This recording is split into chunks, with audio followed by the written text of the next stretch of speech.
महिलाओं ने धरती पर जीवन की शुरुआत के समय से ही कभी मां के रूप में तो कभी बहन, पत्नी या बेटी के रूप में इंसानी जिंदगी को सभ्य समाज की संज्ञा दी है।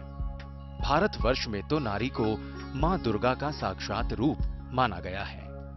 भारतीय संविधान में भी महिलाओं को पुरुषों के बराबर का दर्जा हासिल है। आज महिलाएं अपनी मेहनत और लगन से जीवन के हर क्षेत्र में अच्छे मुकाम पर हैं। ग्रामीण क्षेत्र में भी महिलाएं अब काफी जागरूक हो चुकी हैं। भारत सरकार विभिन्न योजनाओं द्वारा महिला सशक्तिकरण की पहल कर रही है। इसके अलावा आज देश भर में ऐसी कई सरकारी और गैर सरकारी संस्थाएं हैं जो समाज में महिलाओं की स्थिति सुधारने में काफी प्रयासरत हैं। ऐसा ही एक प्रयास राजस्थान के टोंक जिले में महिलाओं ने स्वयं सहायता समूह बनाकर सूखे से निपटने के लिए किया। इस स्वयं सहायता समूह की अवधारणा से न सिर्फ खेती की पैदावार बढ़ी, बल्कि इलाके की महिलाओं की सामाजिक और आर्थिक स्थिति भी काफी मजबूत हुई। राजस्थान में बरसात की कमी की वजह से कई जिलों में अक्सर सूखे की स्थिति बनी रहती है। जिन इलाकों में बरसात ज्यादा होती है, वहां भी कोई व्यवस्था न होने के कारण बरसात का पानी बहकर बेकार चला जाता है। ऐसी असामान्य परिस्थितियों में प्रदेश के किसान या तो प्रकृति पर निर्भर रहते हैं या फिर निजी जल स्रोतों पर। राज्य में भूमिगत जल स्तर का निरंतर गिरते जाना अत्यंत चिंता का विषय बनता जा रहा है। ऐसे में बरसात के पानी को संग्रहित कर उसके सही इस्तेमाल की आवश्यकता महसूस की गई है। वाटर लेवल भी डाउन है, तो सिंचाई के लिए जो अगर मान लो कुआं भी खोदे या ट्यूबवेल लगाए तो उसमें पानी मतलब सही नहीं निकलता।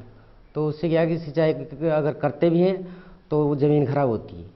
तो जो इन्होंने मतलब अभी जो दुर्गा शक्ति स्वयं सहायता समूह है, इन्होंने मतलब कृषि परिक्षेत्र से भी मतलब संपर्क किया।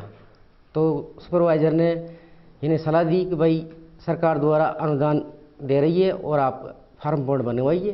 फार्म बोर्ड पे मतलब 52,500 देती है अभी। राजस्थान के कृषि विभाग ने किसानों के लिए सिंचाई संबंधी काफी योजनाएं क्रियान्वित की हैं।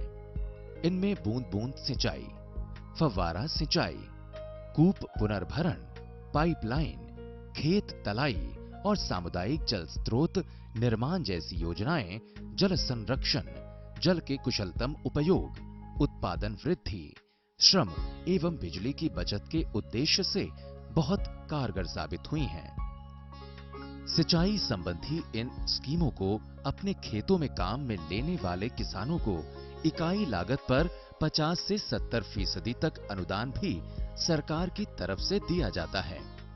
खेत तलाई स्कीम राज्य के उन जिलों में लागू की गई है जिनमें भूजल स्तर काफी नीचे चला गया है या फिर नहरी सिंचाई सुविधा उपलब्ध नहीं है।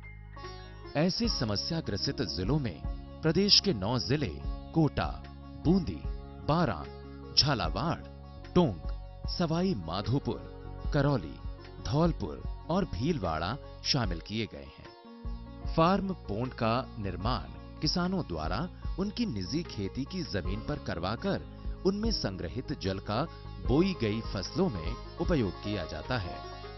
टोंक जिले में 4,78,962 हेक्टेयर कृषि भूमि है, जिसमें 3,20,178 हेक्टेयर सिंचित जमीन है और यहां औसतन 728.2 मिलीमीटर बारिश होती है। यहां की तहसील पीपलू के गांव अलीमपुरा की महिला किसान रश्मि चौधरी ने महज 8वीं पास होकर वो कर दिखाया जिसकी किसी ने कल्पना भी नहीं की थी। रश्मि ने बारिश के पानी को संरक्षित करने के लिए एक ऐसी तरकीब निकाली जो किसानों के साथ साथ सरकारी नुमाइंदों को भी बेहद पसंद आई। कई साल से सूखे की मार झेल रहे अलीमपुरा गांव की महिलाओं को रश्मि ने एकजुट किया और बरसाती पानी को सहेजकर उसे खेती बाड़ी में इस्तेमाल करने की सलाह दी। इसके लिए रश्मि ने सभी महिला किसानों को अपने खेतों में तालाब बनवाने की सलाह दी। लेकिन ये सफर इतना आसान नहीं था। वजह ये कि अलीमपुरा गांव लंबे समय से सूखे की मार झेल रहा था। किसानों के पास इतना पैसा भी नहीं था कि वो अपने खेतों में तालाब का निर्माण करा सकें। लेकिन कहते हैं कि जहां सोच अच्छी हो और इरादे मजबूत हों, वहां रास्ते खुद ब खुद निकल जाते हैं। रश्मि गांव की 10 महिलाओं के साथ जिस सफर पर निकली थीं, उस डगर में उनका साथ दिया आदर्श सरस्वती महिला शिक्षा एवं ग्रामीण विकास समिति नाम की एक एनजीओ यानी गैर सरकारी सामाजिक संस्था ने। इस एनजीओ ने इन 10 महिलाओं के समूह को दुर्गा शक्ति स्वयं सहायता समूह के नाम से रजिस्टर कराया और इन्हें एक साथ मिलकर काम करने की ट्रेनिंग दी। महज 1 साल के भीतर ये समूह पूरी तरह से आत्मनिर्भर और मजबूत हो गया। सबसे पहले इन्होंने सूखे की स्थिति से निपटने के लिए एक पहल की। सूखे की मार झेल रहे गरीब किसानों की मदद के लिए खेतों में तालाब बनवाने की अपील की। तालाब बनने से न सिर्फ बारिश का पानी संरक्षित होगा, बल्कि उस पानी से सिंचाई कर किसान अच्छी फसल भी ले सकेंगे। साथ ही साथ जमीन में घटते जल स्तर को फिर से बढ़ाया जा सकेगा। दुर्गा शक्ति स्वयं सहायता समूह की इस पहल को राजस्थान सरकार ने भी गंभीरता से लिया।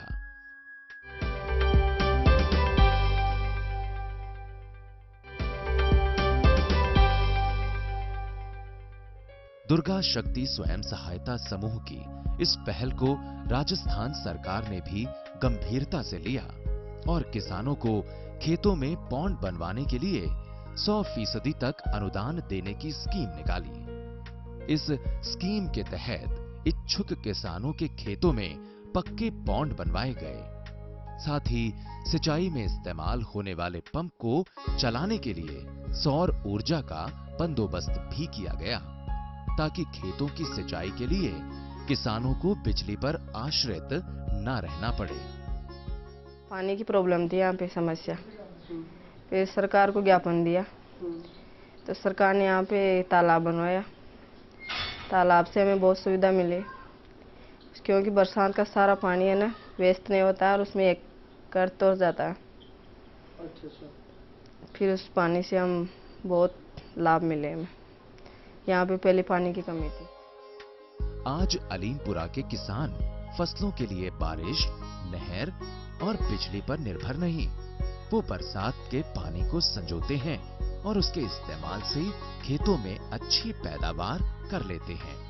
साथ ही छोटे और गरीब किसानों को भी पानी देकर उनकी मदद करते हैं। अलीमपुरा और आसपास के जिन इलाकों में किसानों ने सरसों के अलावा बाकी फसलों से हाथ खींच लिए थे, आज वहां तमाम तरह की फसलें लहलहाती हैं। हमारी कृषि असिंचित रह जाती थी, पानी के इंतजाम नहीं था, तो उसमें हमारी पैदावार कम होती थी। अब ये तालाब बनने से पानी इकट्ठा हो जाता है और हम सिंचित कर लेते हैं, तो हमारी दुगनी तिगनी पैदावार होने लगी। रश्मि के पति राजेंद्र चौधरी ने भी अपनी 40 बीघा खेती को सिंचित करने के लिए 30 गुणा 30 और 3 मीटर गहराई का फार्म पॉन्ड बनवाया और अपने सूखे पड़े खेतों को नया जीवन दिया। जहां से कभी हरियाली का नामो निशान खत्म हो गया था, आज वहां एक तरफ पानी है तो दूसरी तरफ हरे भरे लहलहाते खेत हैं। पहले कुछ भी नहीं होता था इसमें, मतलब पानी की बहुत किल्लत थी। अब मतलब फसल साल में 2 बार फसल लेते हैं। पहले एक बार बारिश में हो जाता था काम, बस बाकी टाइम वैसे सूखा रहता था।